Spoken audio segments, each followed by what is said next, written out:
The war was going badly for the Galactic Coalition. Commander Velthos stood on the bridge of his ship and watched the screens with fear in his heart.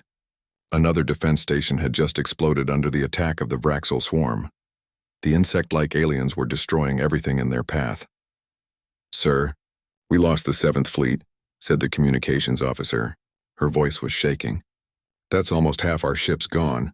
Velthos felt sick. His people had never faced an enemy like this before. Most alien races in the galaxy solved their problems by talking. Real war was rare, but the Vraxel didn't talk. They just killed and ate everything they found. "Send a message to High Command," Velthos ordered. "Tell them we need help now or we're all dead in 2 days." A few hours later, the answer came back. High Command was sending reinforcements from a new species that had just joined the Coalition. They were called humans, and they came from a planet called Earth. The file said Earth was a Class 12 death world. Velthos had never heard of a Class 12 before. The highest rating he knew was Class 10. Maybe it was a mistake in the computer. "When will they get here?" he asked. 6 hours, sir, 6 hours." Velthos looked at the battle on his screens. In 6 hours, they might all be dead. When the human ships arrived, they came out of faster-than-light travel very close to the battle. Too close. It was dangerous and reckless. No proper military would do that. "We're getting a message from the humans," said the communications officer. "Put it on screen." A human woman appeared on the display. She had dark hair and green eyes that looked sharp and dangerous. Something about her made Velthos nervous. "Commander Velthos, this is Captain Lisa Grant of the carrier Valkyrie. We're here to help. Send us the enemy positions and Captain Grant welcome. But please be careful. The Vraxel have thousands of ships. Maybe you should stay back while we make a plan." The human woman showed her teeth in what her species called a smile. But it didn't look friendly. It looked like a predator ready to hunt. "Commander, we didn't travel 200 light-years to stay back. Point us at the enemy." Before Velthos could answer, his tactical officer shouted, "Sir, the human ships are moving. They're going straight into the battle." Velthos watched in horror as 12 human ships flew directly toward thousands of Vraxel vessels. This wasn't bravery.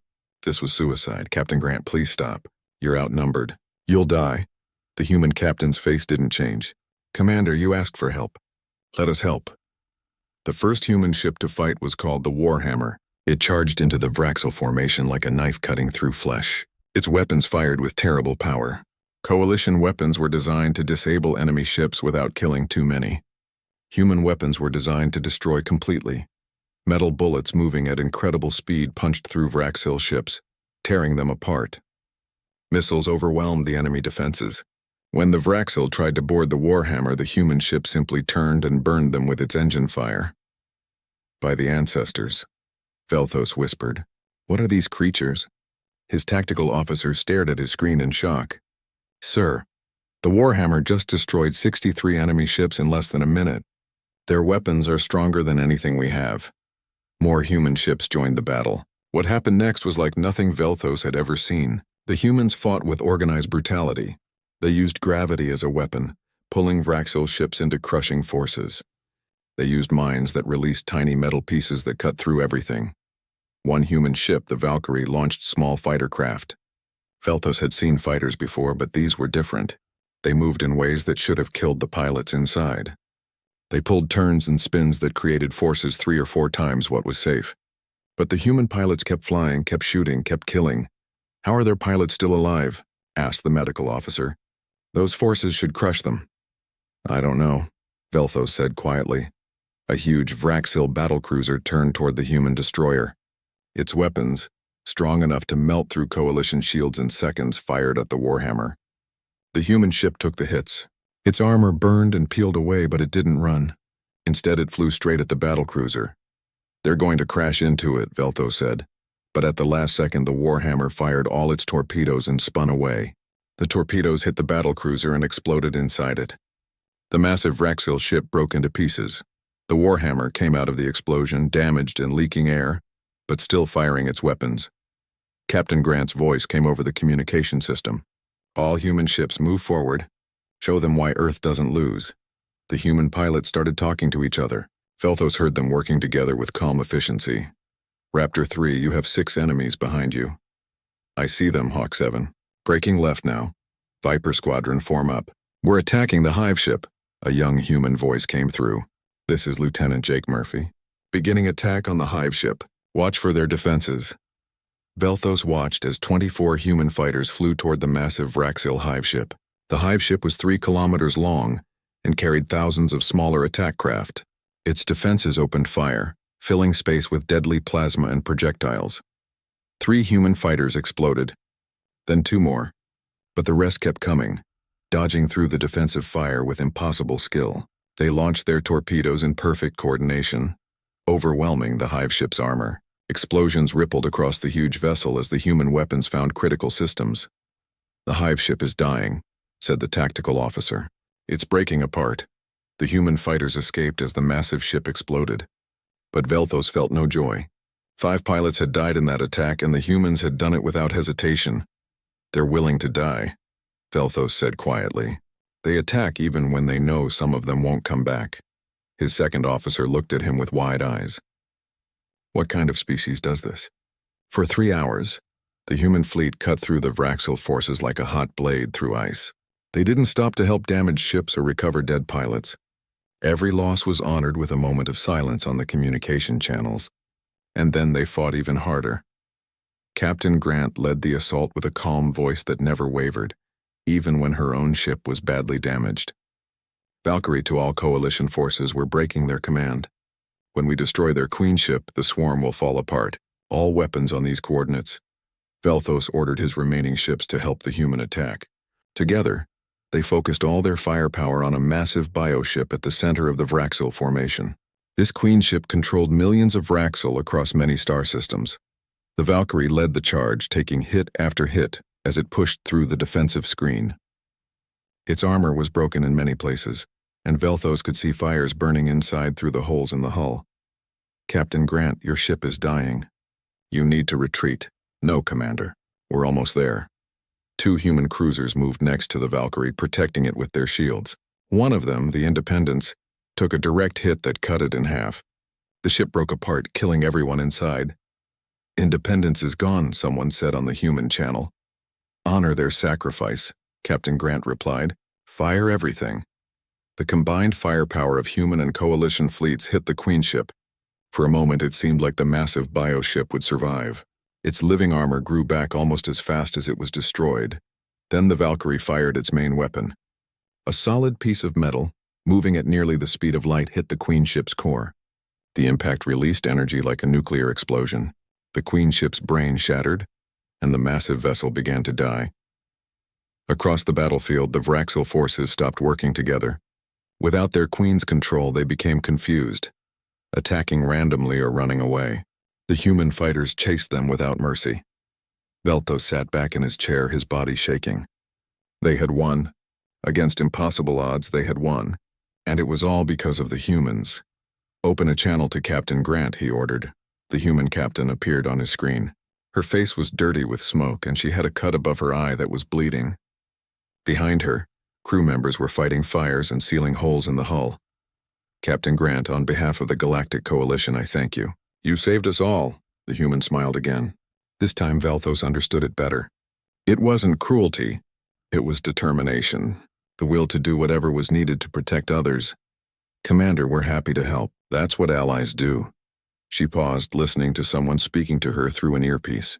"We're already fixing our damage. We'll be ready to fight again in 2 days." 2 days?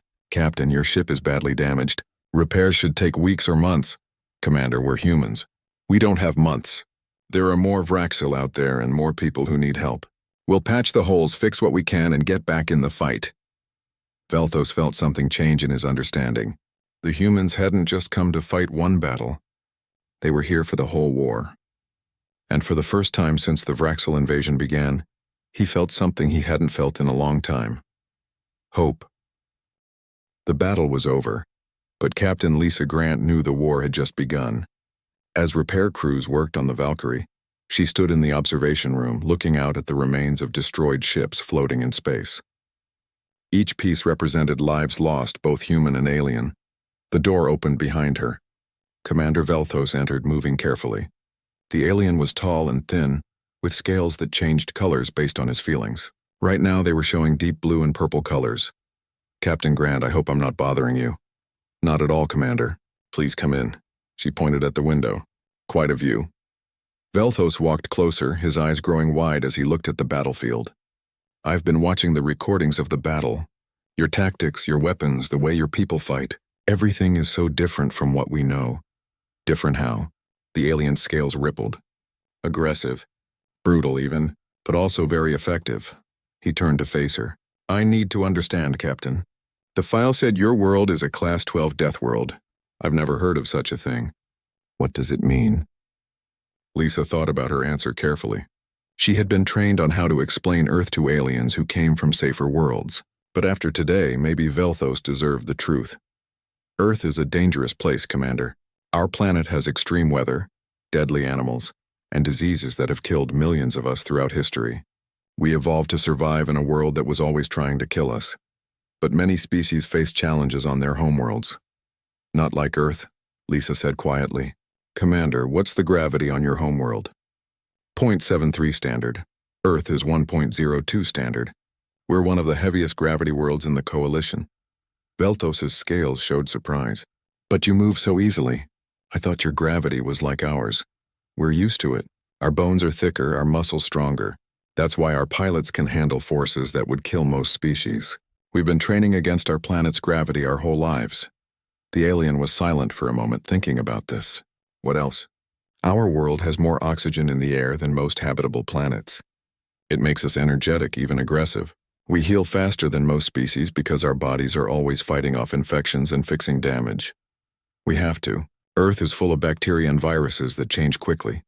Your immune systems must be very strong. They are. We brought medical teams with us and they're already helping your wounded. Some of the injuries your doctors thought were fatal, our doctors are treating as normal. Velthos moved to the window, staring out at the destroyed ships. Lieutenant Murphy, the pilot who led the attack on the Hive ship. I listened to his communications. He knew 5 of his pilots wouldn't survive that attack. He knew it and he ordered them in anyway. How do your people deal with such losses? Lisa felt a heavy weight in her chest.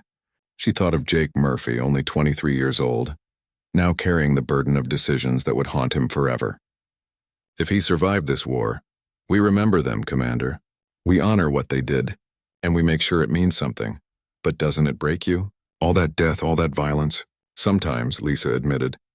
But we've been at war for most of our history. Not always with others. Sometimes with our own planet. Sometimes with each other. We've learned to endure, to adapt, to keep fighting even when it seems hopeless. The door opened again and a young human man entered. He wore a flight suit with the markings of Viper Squadron, and his left arm was in a medical brace. Captain, sorry to interrupt. You wanted to see me? Lieutenant Murphy, thank you for coming. I'd like you to meet Commander Velthos of the Coalition Defense Force. Jake saluted, a human sign of respect. Commander, Velthos studied the young pilot carefully. Lieutenant, I wanted to thank you personally. Your attack on the Hive ship changed everything. Just doing my job, sir. Your job meant sending people to their deaths. Jake's face became tight. Yes, sir. It did. How do you live with that? The young pilot was quiet for a long moment. When he spoke, his voice was steady but soft. I remember their names, Commander. Danny Wright, Susan Clark, Peter Hayes, Michelle Torres, and Alex Morrison. I'll carry them with me forever. But if I hadn't given that order, we'd have lost the battle. Thousands more would have died, maybe millions. So I live with it because the choice would have been worse. Velthos's scales showed a deep purple color. You're very young to carry such weight. We all are, sir. But someone has to. After Jake left, Velthos turned back to Lisa. Are all your people like him? Different but similar. We all understand sacrifice. We all know that sometimes you have to do terrible things to protect what matters. Over the next several days, Velthos made it his mission to understand the humans better. He visited their ships, talked with their crew members, and watched their daily routines. What he found both amazed and scared him. The humans did physical training that would be considered torture on most Coalition worlds. They ran, lifted heavy objects, and pushed their bodies to extreme limits every day. When he asked a human Marine, Corporal Andy Jensen, why they did this, the answer was simple. Got to stay sharp, Commander. Our bodies are weapons. We take care of them like we take care of our guns. He watched their medical area and was shocked to see injuries that would keep an alien in bed for weeks being treated as small problems. A human engineer named Kelly Brooks had suffered burns across 30% of her body, while fixing a damaged power line. She was back at work 3 days later. "Doesn't it hurt?" Velthos asked. "Sure," Kelly replied with a shrug. "But the ship needs me. I can handle pain." He sat in on a planning meeting where human officers prepared for their next fight. The plans they made were bold to the point of being crazy. They talked casually about how many casualties they expected and calculated risks that made Velthos's scales turn pale with fear. But he also saw their kindness. He watched human doctors work without rest to save Coalition wounded, using their advanced knowledge and strong immune systems to help species whose own doctors had given up. He saw human engineers sharing their technology freely, teaching Coalition crews how to fix battle damage better, and he saw their happiness.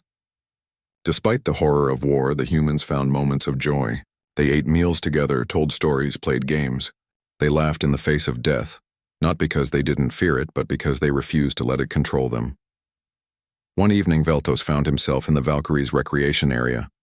A group of pilots had gathered, and someone had brought out a stringed instrument called a guitar.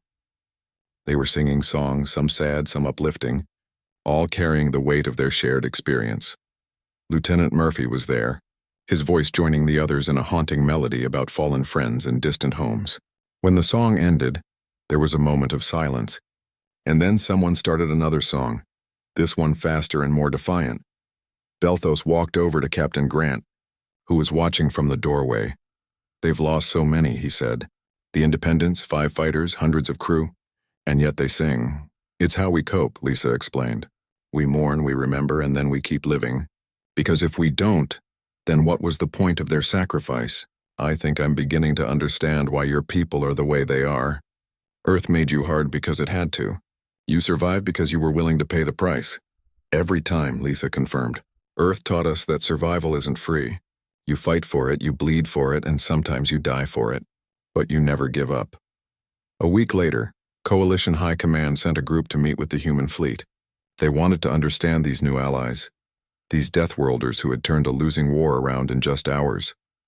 The meeting happened on the Valkyrie, in a conference room quickly fixed from battle damage. Velthos was there along with Admiral Kessid Torin, Supreme Commander of Coalition forces, and several other high-ranking officials. Captain Grant represented the human fleet, along with her senior officers, Commander Jack Ryan, her second-in-command, Major Linda Torres, commander of the Marines, and Dr. Helen Park, chief medical officer. Admiral Kessid Torin spoke first. "Captain Grant, the Coalition owes humanity a debt we cannot easily repay. You saved the Outer Rim from complete destruction. We're honored to serve, Admiral. I've read the reports. Your tactics, your weapons, your willingness to accept losses. It's also strange to us. The Coalition has kept peace for centuries by avoiding such aggressive fighting. And that's why the Vraxel nearly beat you," Lisa said bluntly.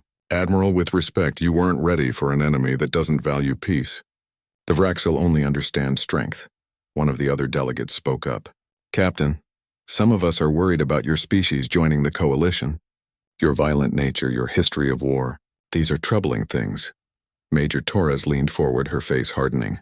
"We didn't ask to join your war. You called for help. We answered, yes, and we're grateful. But now that we've seen what humans can do, we must think about the future. What happens when the Vraxel are defeated? Will humanity turn its weapons on the Coalition?" The tension in the room grew. Lisa's officers looked angry, but she held up a hand. "I understand your worry. Yes, humanity has a violent history. We've fought wars against each other, against our own planet, against every challenge Earth threw at us. But do you know what else we've done? Please tell me."